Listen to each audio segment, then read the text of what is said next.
राघवेंद्र सरकार बन के रामलला बन करके विराजमान है। बोले राजा रामचंद्र भगवान की जय। इस तरह से ये भगवान राम जी के पूर्वजों का वंश है। गिनती कर लिया कितने में आ गए राम जी।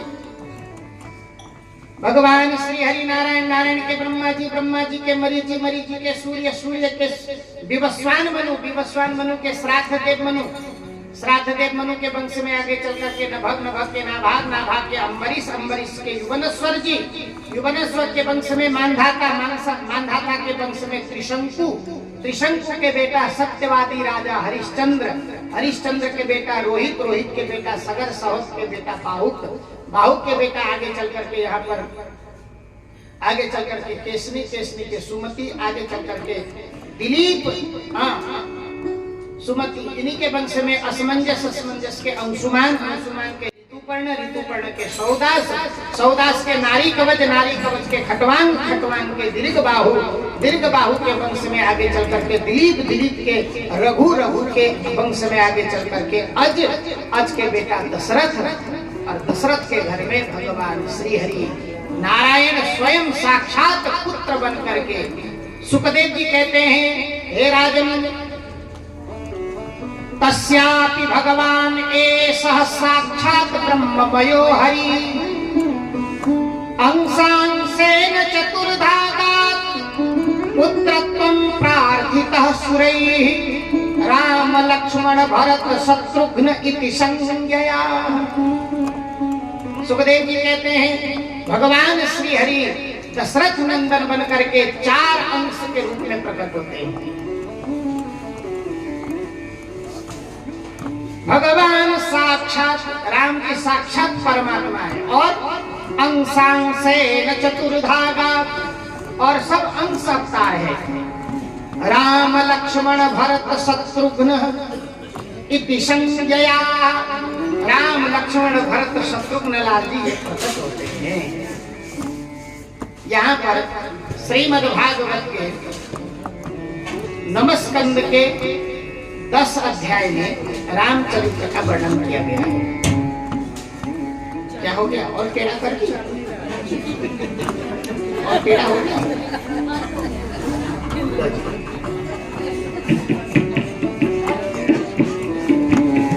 श्रीमद् भागवत के नमस्कंद के 10 अध्याय में रामचरित्र का वर्णन है। अच्छा, एक ही श्लोक में पूरा रामायण खत्म कर दिया है। एक ही श्लोक में पूरा रामायण सुखदेव जी ने बराबर कर दिया। उर्वर्थे त्यक्तराज्यो विचरदनुवनं पद्मपद्भ्यां प्रियायः, पाणिस्पर्शात् क्षमाभ्यां मृजितपथरजो यो हरीन्द्रानुजाभ्यां, वैरूप्या चूर्पणख्या प्रियवीररुषारोपिता भ्रूविजृम्भा, त्रस्ताभिबद्ध सेतुर्खलदवदहनात् कोसलेन्द्रो वताम्नः, त्रस्ताभिबद्ध सेतुर्खलदवदहनं कोसलेन्द्रो वताम्नः। एक श्लोक में पूरा रामायण खत्म कर दिया सुखदेव जी ने। बड़े गुरुवर थे त्यक्त राज्य, पिताजी के आज्ञा मान करके राज्य को त्याग करके विचरन वन में विचरण कर रहे हैं। पद्म पद्भ्याम प्रियाय, नंगे पैर प्रिया के साथ में घूम रहे हैं। राम जी के प्रिया कौन है? अजी, राम जी के प्रिया कौन है?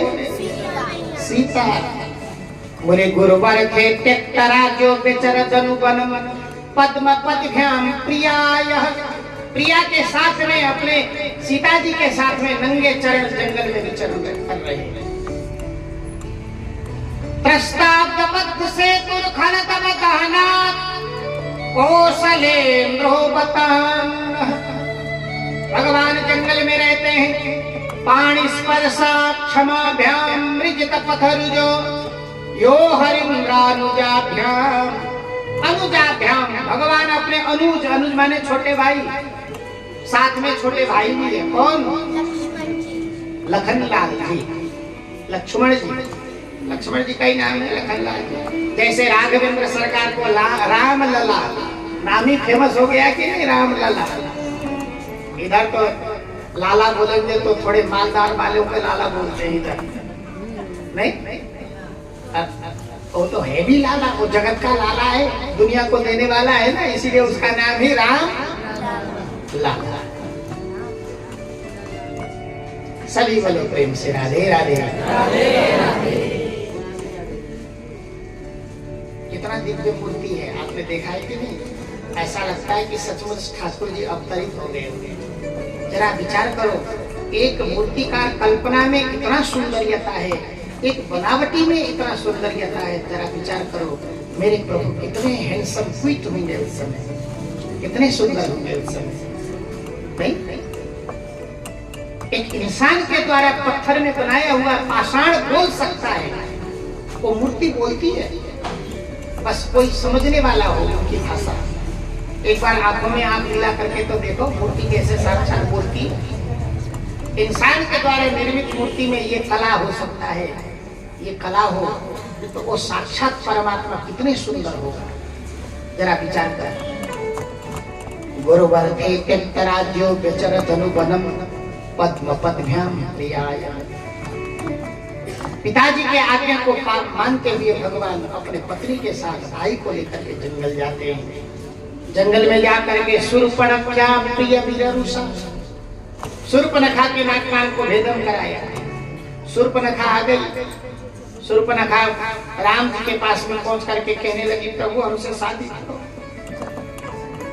शूर्पणखा, अब राम जी के बगल में सीता जी थी, तो राम जी ने तो सीता जी की ओर देखा, शूर्पणखा की ओर देखा नहीं। लखनलाल जी को इशारा किया, नाक कान काटो, भेदन कर दिया। अंत में रावण इत्यादि का भगवान ने वध किया। कथाएं बहुत है सज्जनों।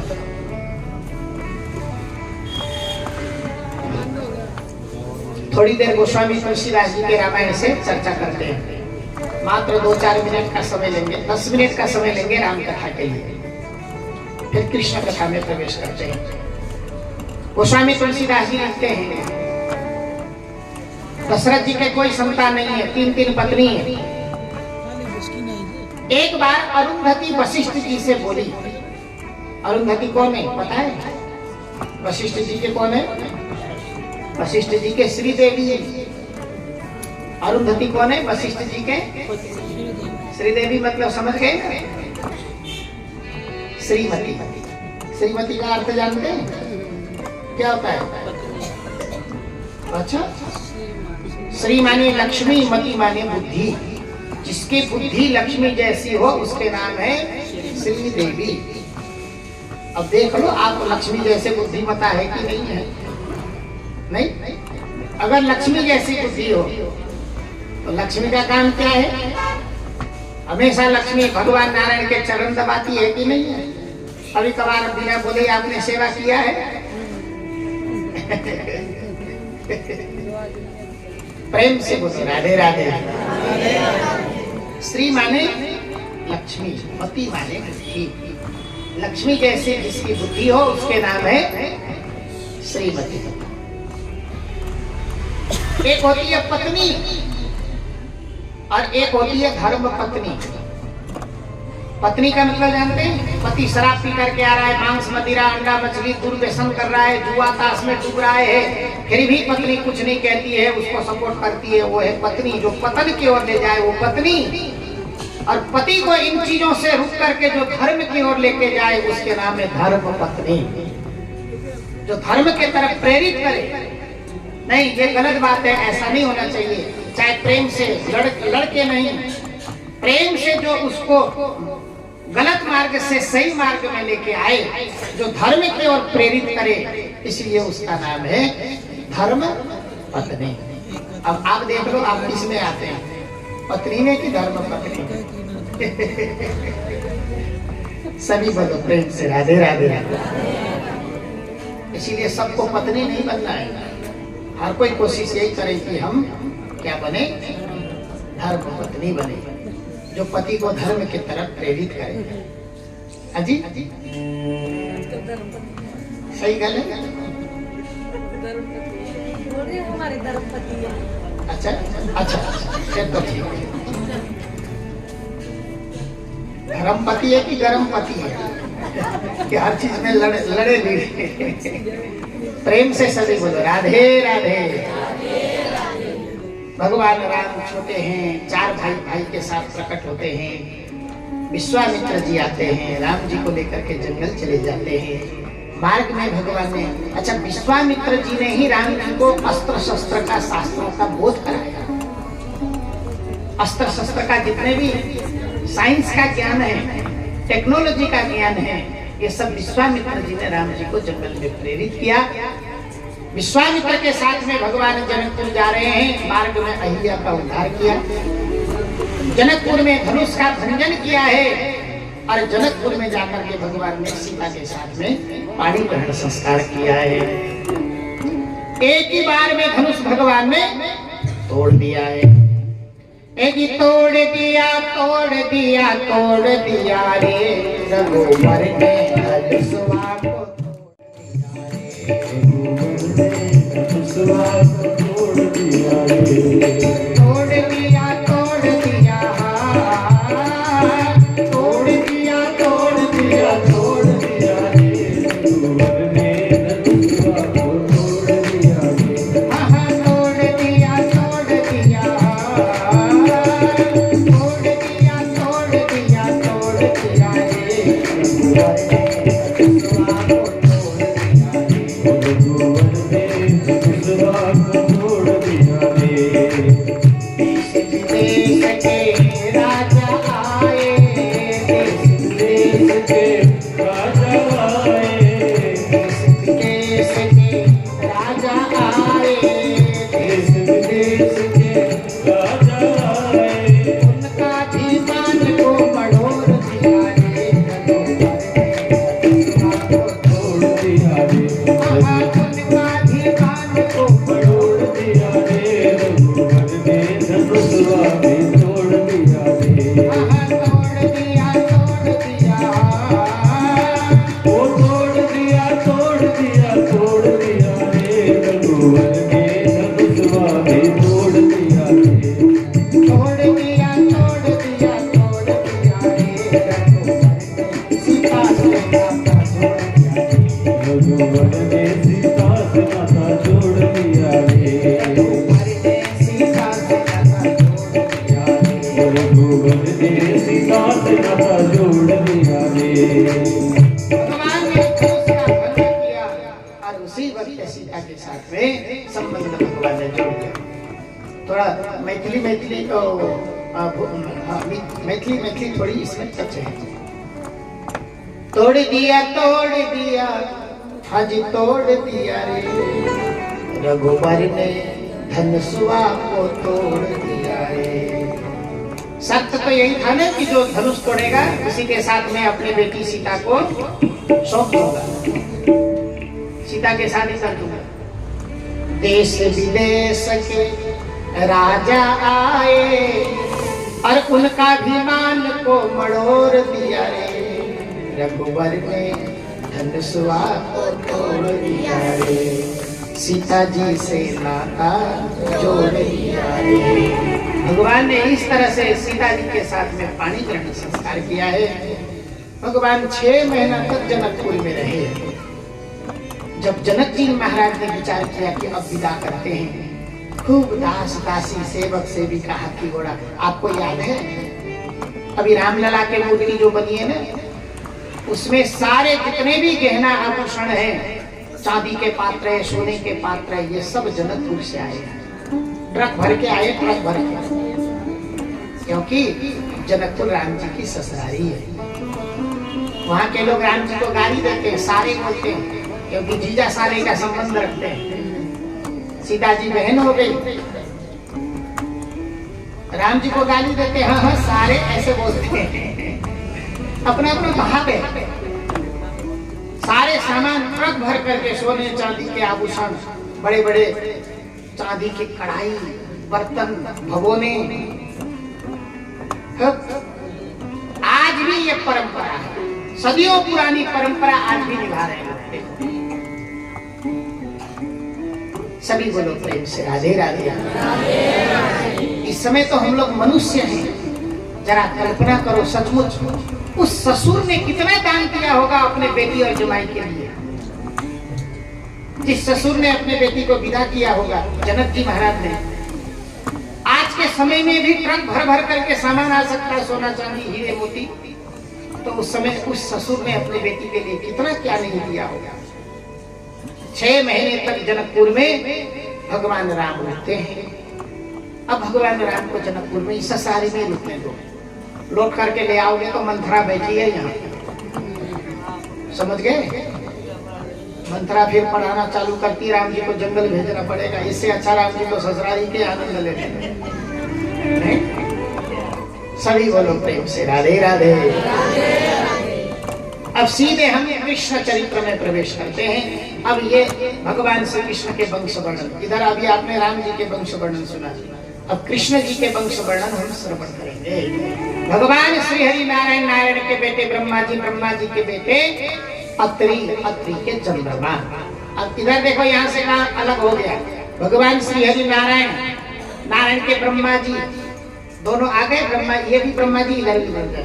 ब्रह्मा जी के मरीचि और यहाँ ब्रह्मा जी के अत्रि, यहाँ से शुरू हो गया, अलग हो गया। भगवान श्री हरि नारायण, नारायण के ब्रह्मा जी, ब्रह्मा जी के मरीचि, मरीचि के सूर्य, सूर्य के द्वारा सूर्य वंश चला और इन्हीं के वंश में राम जी आए। यहाँ भगवान श्री हरि नारायण, नारायण के ब्रह्मा जी, ब्रह्मा जी के अत्रि, अत्रि के चंद्रमा, और चंद्रमा के द्वारा चंद्र वंश चला। और चंद्र वंश में भगवान श्री कृष्ण का आगमन हुआ। भगवान श्री हरि नारायण, नारायण के ब्रह्मा जी, ब्रह्मा जी के अत्रि, अत्रि के चंद्रमा, चंद्रमा के वंश में आगे चल करके अजमीर, अजमीर के देवमीर, देवमीर के सूरसेन, सूरसेन के वसुदेव, और वसुदेव के घर में भगवान श्री हरि नारायण साक्षात वासुदेव, भगवान श्री हरि श्याम सुंदर बने। हे राजा परीक्षित जी, भगवान श्री कृष्ण ने जेल के अंदर में मध्य रात्रि में भाद्र महीना के कृष्ण पक्ष में आपने अवतार लिया। जन्म लेते ही गोकुल चले गए, गोकुल में माखन चोरी लीला किया, वहां से वृंदावन आए, वृंदावन में गोचारण लीला किया और महाराज किया। फिर लौट करके मथुरा गए, मथुरा जाते जाते आप 11 वर्ष के हो चुके थे। 11 वर्ष के उम्र में भगवान ने कंस को मार गिराया और उसके बाद भगवान सीधे द्वारिका चले गए। अब द्वारिका में पहुंच करके भगवान 25 साल के हुए, उन्होंने शादी किया और अपने बहन के शादी अर्जुन के साथ में कर दिया। महाभारत के युद्ध हो गया, अंत में भगवान अपने धाम चले गए। इतना कह करके सुखदेव जी मौन हो गए, चुपचाप हो गए। 2 मिनट हुआ, 4 मिनट हुआ, 10 मिनट हुआ, सुखदेव जी अब कुछ बोलेंगे, सुखदेव जी अब कुछ बोलेंगे। सुखदेव जी बोल ही नहीं रहे कुछ। परीक्षित को लगा कि क्या हो गया आपको प्रभु, आप बोल क्यों नहीं रहे? सुखदेव जी ने कहा क्या बोलना है? तो परीक्षित ने कहा कि कृष्ण कथा। सुखदेव जी ने कहा तो बस कथा तो हो गई पूरी, अब क्या रहा, सारी कथा हो गई। सोई परीक्षित के आंखों में आंसू आ गए। प्रभु, जिस कथा के लिए मैं 4 दिन से उतावला बन करके बैठा था, जिस परमात्मा ने पग पग में मेरे पूर्वज पांडवों को रक्षा किया, हे प्रभु मैं जानना चाहूंगा, मामा सदैव आदरणीय होते हैं, परंतु भगवान ने अपने मामा को क्यों मार गिराया? भगवान ने माखन चोरी क्यों किया? गोपियों के साड़ियों को क्यों हरण किया? भगवान ने अपने लीला कैसे की? कृपा करके आप हमें ये सब बताइए। तो अब यहाँ से श्रीमद् भागवत के 10वें स्कंद प्रारंभ होता है। 10वें स्कंद में 90 अध्याय हैं। कितने अध्याय हैं? 90 अध्याय हैं। 10वें स्कंद को 2 भाग में विभाजन किया गया है, पूर्वार्ध और उत्तरार्ध। पूर्वार्ध में 49 अध्याय, पूर्वार्ध में है 50 to 90, ये उत्तरार्ध में है। पूर्वार्ध में भगवान के बाल लीला है, माखन चोरी लीला है, गोचारण लीला है, और उत्तरार्ध में भगवान के द्वारिका के लीलाएं हैं, गृहस्थ धर्म के लीला है। अब परीक्षित हाथ जोड़ करके कहने लगे, कथितो वंश विस्तारो भवता सोम सूर्ययो राज्ञां नो भयपं चरित्रम परमाद्भुतम। हे प्रभु, कथितो वंश विस्तारो, आप उस वंश के विस्तार पूर्वक मुझे वर्णन करके सुनाइए, जिन परमात्मा ने मेरे पूर्वजों को पग पग में रक्षा किया है। कथितो वंश विस्तारो भवतः सोम सूर्ययो राज्ञां नो भयपं चरित्रम परमाद्भुतम, परम अद्भुत वह चरित्र आप हमें वर्णन करके सुनाइए। सुखदेव जी बोले राजन 4 दिन हो गया तुमने कुछ खाए पिए नहीं, सामने गंगा बह रही है, पानी पी लो जाकर के। सुखदेव जी के बात सुनकर के परीक्षित ने कहा प्रभु मैं 4 दिन से खा भी रहा हूँ पी भी रहा हूँ, परंतु मुंह से नहीं कान से आपके मुखार बिंद रूपी दिव्य सरोवर से निकली हुई दिव्य भगवत कथा से मैं तृप्त नहीं हो पा रहा हूँ, इसीलिए आप निरंतर वर्णन करके जाइए। कृष्ण कथा में प्रेम को देख करके सुखदेव जी प्रसन्न हो गए। अब यहाँ से कृष्ण चरित्र वर्णन करना शुरू करते हैं। हे राजन, वासुदेव कथा प्रश्न पुरुषान् स्त्रीन् पुनाति वक्तारं पृच्छतं श्रोत्रिं तत्पादा सलिलं यथा गौर्भूत्वाखो मुखे खन्ना क्रंदन्ति करुणा विभो। हे राजन, जो भगवान के कथा में प्रेम रखता हो 3 व्यक्ति बड़े धन्य होते हैं। वासुदेव कथा प्रश्न पुरुषान् स्त्रीन् पुनाति, चाहे वो पुरुष हो चाहे वो स्त्री हो, 3 व्यक्ति बड़े धन्य होते हैं। कौन कौन? सबसे पहले हमारा ही नंबर है, वक्तार, कहने वाला वक्ता। सबसे पहले थैंक यू किसको बोलोगे? अजी मैं नहीं कह रहा हूँ, सुखदेव जी कह रहे हैं। राजा परीक्षित से कह रहे हैं कि हे राजन, भगवान के कथा में संलग्न 3 व्यक्ति हमेशा धन्यवाद के पात्र होते हैं। वासुदेव कथा प्रश्न, चाहे वो पुरुषान स्त्री न पुनाति, चाहे लड़की हो चाहे पुरुष हो, कोई भी हो जो भगवान की कथा सुनता है, उनमें से यहाँ पर धन्यवाद के पात्र होते हैं। सबसे पहले वक्तारम, किसको धन्यवाद दोगे? अजी वक्ता को। इसका मतलब आप कहो नहीं कहो, हम तो थैंक यू बोलेंगे। सभी बोलो प्रेम से राधे राधे। और दूसरा धन्यवाद किसको दे रहे सुखदेव जी? परीक्षकम, पूछने वाला। अरे वक्ता ही नहीं होगा तो पूछोगे किससे? कोई डॉक्टर होगा जब भी तो हम पूछेंगे कि भैया हमें क्या हुआ है, भूख नहीं लग रही, मस्तक दर्द है, चक्कर है, ये वो। जब डॉक्टर ही नहीं तो पूछोगे किससे? इसीलिए पहले प्रथम किसको धन्यवाद? वक्ता को, और दूसरा परीक्षकम, पूछने वाले को। और तीसरा धन्यवाद किसको दे रहे हैं सुखदेव जी? वक्ता और परीक्षक, पूछने वाले के बीच में चुपचाप बैठ करके श्रोत्रिम, श्रवण करने वाला, दोनों के संवाद को चुपचाप सुन करके लाभ उठाने वाला, वो ज्यादा होशियार है, उसको तो बहुत अच्छा नंबर मिलना चाहिए। बोले वासुदेव कथा प्रश्न पुरुषान् स्त्रीन् पुनाति वक्तारं पृच्छकं श्रोत्रिं तत्पातः सलिलं यथा। हे राजन, मथुरा नाम का एक देश है, उग्रसेन उस देश का राजा हुआ करते थे। उग्रसेन का एक बेटा का नाम है कंस। कंस बड़ा दुष्ट स्वभाव का था। देखो कंस इतना दुष्ट क्यों निकला, क्यों जन्म से ही इतना दुष्ट क्यों हुआ, इसकी तो बड़ी लंबी चौड़ी कहानी है। इधर मत जाओ, बस इतना समझ लो कि कंस बड़ा दुष्ट था।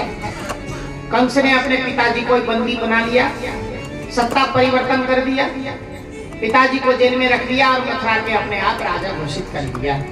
ये मथुरा वही है जो हम आए हैं, जहां से वृंदावन मथुरा में ही आता है। उस समय मथुरा देश हुआ करता था।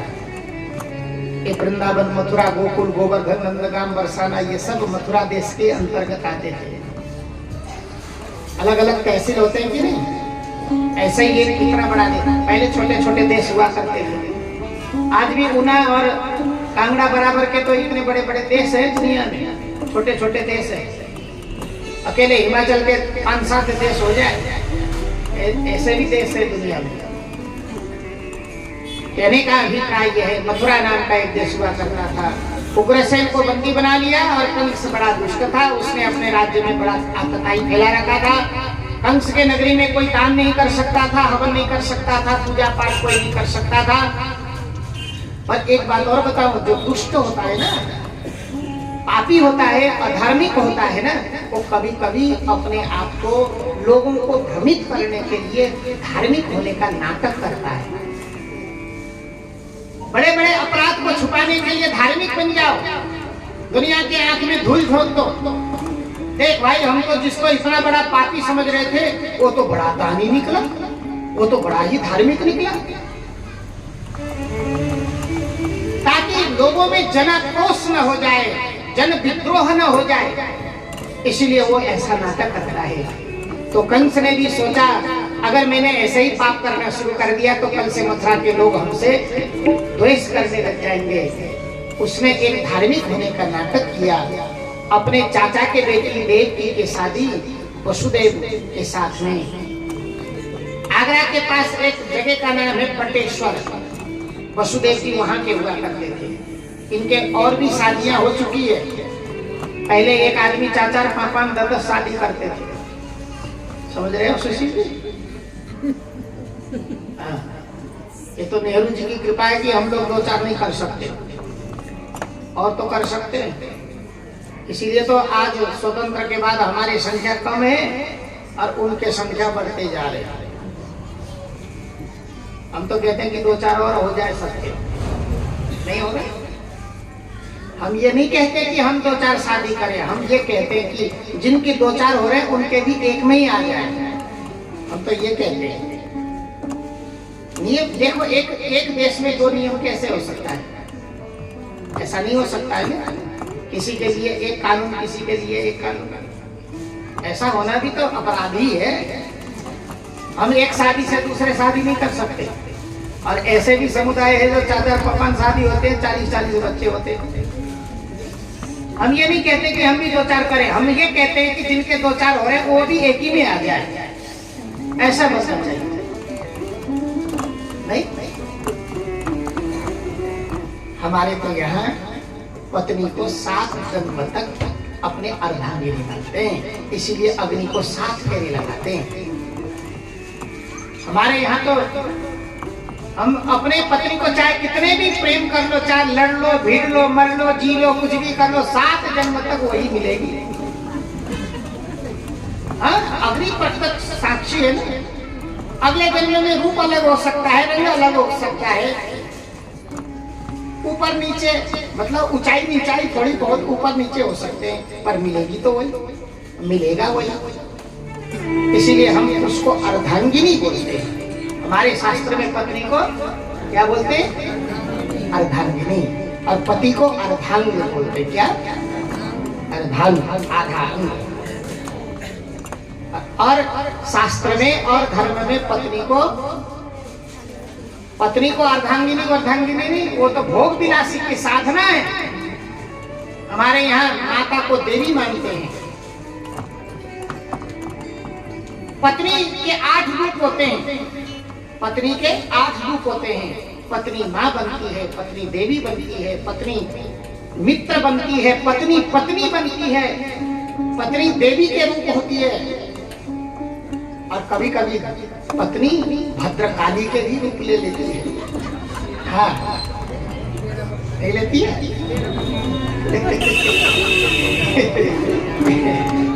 मैं नहीं कह रहा हूँ, जो शास्त्र निर्मित बात कह रहा हूँ। 8 रूप होते हैं पत्नी के। जब भोजन कराती है तो वो पति को भोजन प्रेम से कराती है, हृदय प्रसन्न के साथ, गुस्से में नहीं।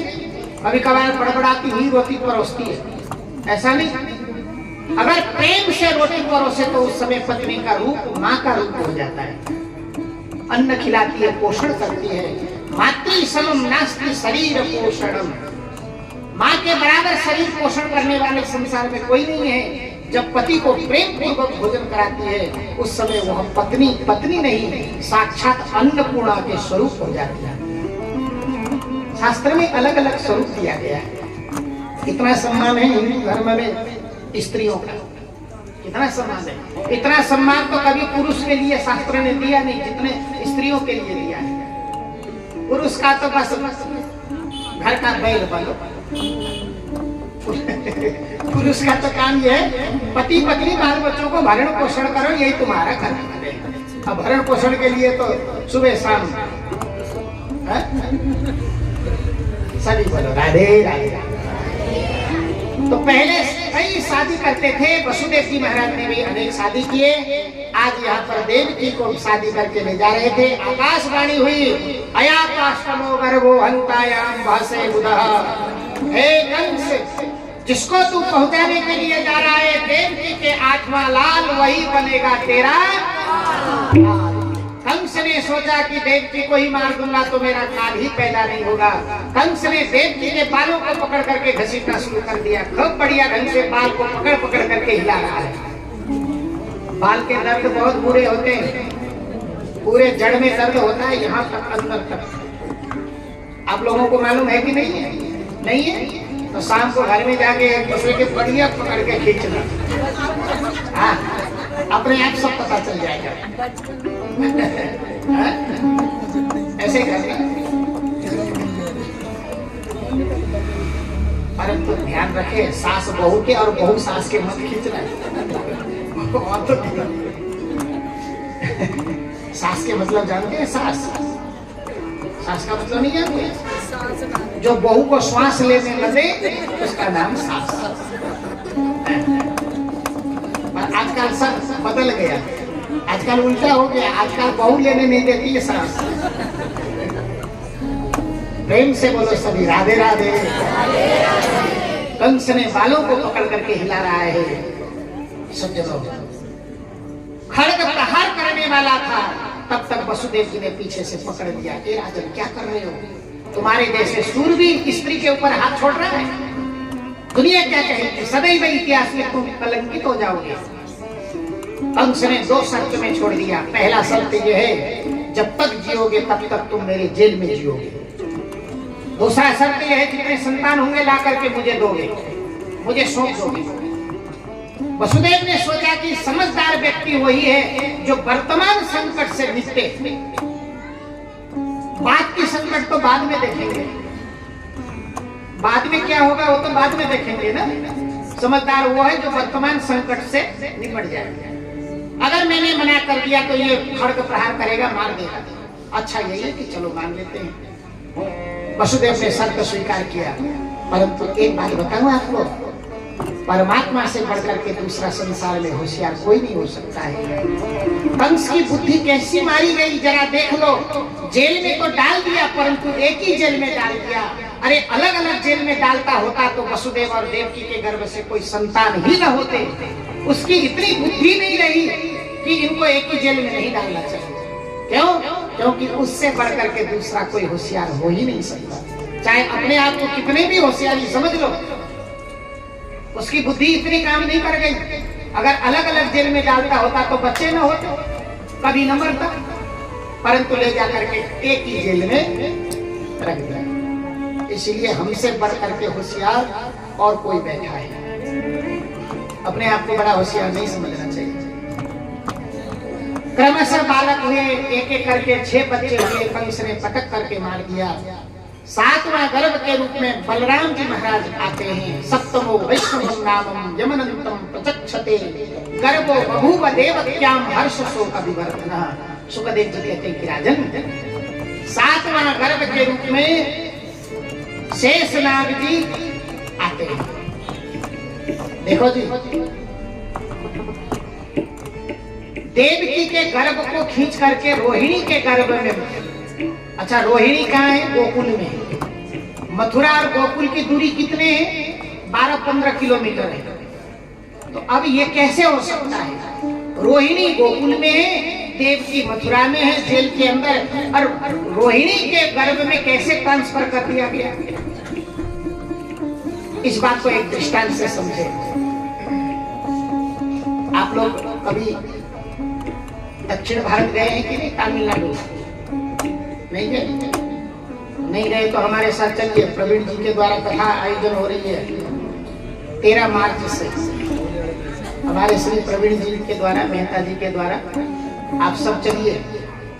तो पर वहाँ भाषा समझ में नहीं आती है। मोबाइल में रिचार्ज खत्म हो गया, आपको मोबाइल में रिचार्ज करना है तो आप भाषा नहीं समझ पाते हैं। तो आपने क्या किया कि बेटे को फोन किया, बेटा मोबाइल में 500 रुपए डाल देना। हिमाचल में ऊना में फोन किया। आप मोबाइल लेकर के चेन्नई में खड़े हैं, आप मोबाइल लेकर के रामेश्वरम में खड़े हैं।